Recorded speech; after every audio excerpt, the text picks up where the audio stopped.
Pertikaian kepala dan ekor. Cerita. Suatu hari, kepala seekor ular saling bertengkar. Ekor ular berkata kepada kepala ular, "Hari ini sebaiknya aku yang berjalan di depan." Kepala ular berkata, "Biasanya aku yang selalu berjalan di depan. Bagaimana mungkin posisi kita bisa tukar?" Kepala ular dan ekor ular masing-masing merasa dirinya paling benar. Mereka pun saling bertengkar tiada henti. Akhirnya kepala ular memilih terus merambat ke depan, sedangkan ekor ular bersikeras melingkar di sebuah batang pohon tanpa mau melepaskan diri. Akibatnya kepala ular tidak bisa bergerak maju dan terpaksa membiarkan si ekor berjalan di depan mendahuluinya. Tetapi karena ekor ular tidak mempunyai mata, ia malah membawa seluruh tubuh si ular bergerak menuju sebuah kubangan api. Ular tersebut pun akhirnya terbakar sampai mati. Penjelasan. Guru dan murid seharusnya saling menghormati dan mengasihi, tetapi seringkali murid tidak lagi menghormati gurunya yang makin bertambah tua. Bahkan sang murid merasa dirinya layak menjadi pemimpin. Tetapi tentu saja pengetahuan dan pengalaman si murid yang masih sangat dangkal membuatnya seringkali melakukan kesalahan yang dapat mengacaukan segala urusan dan sangat merugikan. Perbedaan umur yang terlalu jauh akan menyebabkan adanya kesenjangan antar generasi. Jarak antar generasi yang terlalu renggang akan menyebabkan kesulitan dalam proses komunikasi, sehingga rasa saling memahami menjadi sangat rendah. Orang yang usianya lebih tua biasanya memiliki pengetahuan yang lebih banyak dan mungkin sering menertawakan keluguan kaum muda yang kurang berwawasan. Sebaliknya, kaum muda sering menganggap remeh nasihat seniornya dan hanya bermodalkan keberanian semata dalam mengerjakan sesuatu. Petuah dan larangan senior hanya dianggap angin lalu.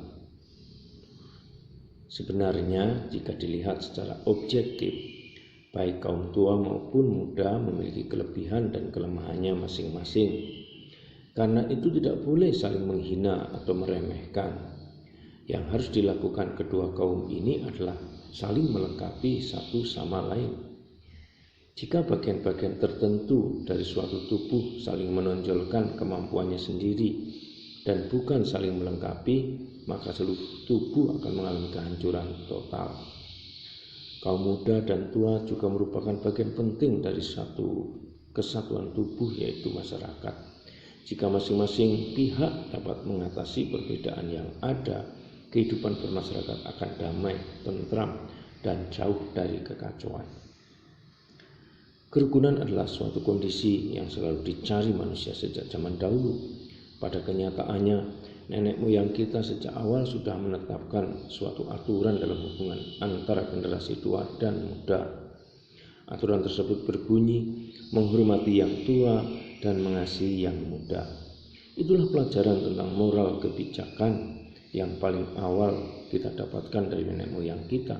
Hingga sekarang, teori ini masih sangat bermakna dan tidak boleh hilang dari kehidupan masyarakat modern. Generasi tua melindungi generasi muda. Generasi muda menghormati generasi tua.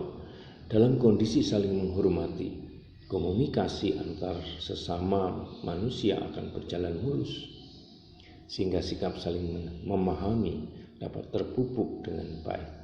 Setiap orang harus menghargai, menghormati orang lain.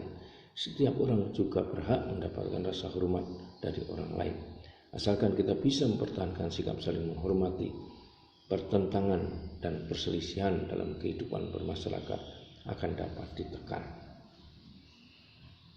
Saudara dan sahabatku, cerita dan penjelasan pertikaian kepala dan ekor itu direnungkan oleh Sui Yuean dalam buku yang enak dibaca, 88 karya klasik dalam kehidupan penganut Buddha. Dari cerita dan penjelasan yang amat enak ini, kita dibantu untuk mengerti indahnya hidup saling melengkapi. Inilah kebijaksanaan yang mesti dihidupi dari zaman ke zaman. Generasi tua melindungi generasi muda.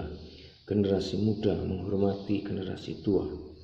Dalam kondisi saling menghormati, komunikasi antar sesama manusia akan berjalan mulus sehingga saling memahami bisa terpupuk.